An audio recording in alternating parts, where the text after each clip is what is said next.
aida namuwa esente de nayongerako ekyo najjo oba nange okulima kuno kwetagamu ente dinanimira okona agula ente edirima naditako abaana bona bafuna embirima awo ebanimira mbawayo akasente akokulya kale bona bafuna ekatala awandi baja bakola ki bapakasa ati tebasaba sente dule bapakaisa edodi badabwe obalekera mbalekera okuba sanusa okuba kumala ku mulimo gwange kuba nti okukolera nga bazira mu kweka nansa tibe kanansa ate baba basanufu nti niwo bano mulimo ogundi tebasobola abatwala kuba eidembere bafune wange libaibitirivu kwa abantu abandi akulondola olime wanulwa sente meka yakulingiriza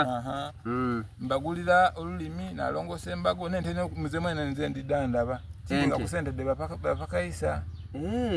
awo okola bulungi yesebo ngo oli boss mulungi kabiri mulungi ino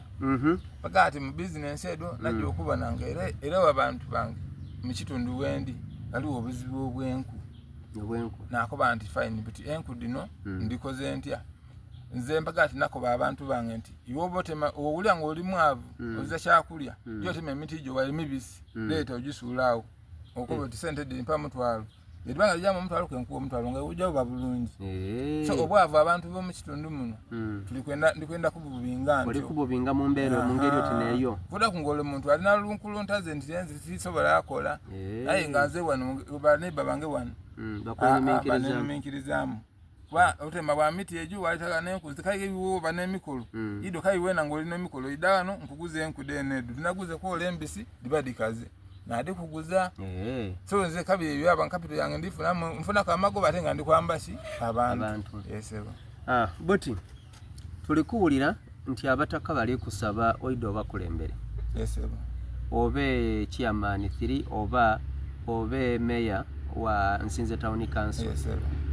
iwe olugambo olwogire ng'oluwulira ku abataka bali bakutuukire ku bakuba ku nsonga eyo babakali abataka bantuukiriraku aye ng'okusooka nze nga nakayira kuno osubira oluvannyuma lwa mwaka mulala era abaali ku nga ba chairman bandeta banta mu kakiiko ka chairman LC1 olw'obulungi n'obugonvu bwange bwebambonamu n'abasekuritale waabwe obenga sekuritale kwero siwano mpakati yabiseewo emyaka twagabizaamu dagabibwamu ng'ekitundu kikuze pakati nakoba nti bana bwashyamaani okuba ku kakiiko kansooka embireke nga nibona emirimu gyange gingema mwino pakati kabiri enalekuweyawo bamala bandiza ku chairman wa movement kusanda kino kiri kuwa ku kino bandeta tyakuba na campaign bandeta olunaku lulala najja nesimbayo natayo erina era nakuba yali ali kuida nga yesimbyewo namuwangulira waigulu ino abantu banendo olw'empisa dange nabitamu kuba chairman movement era ninze mbalira ndikunga ninze chairman movement mu kitundu kino pagati sawa dino abantu bantuukirire ngate ze nambona obwetaavu buliwo kwaze na sebo mbona nga tulikwetaaga okutereza Nsinze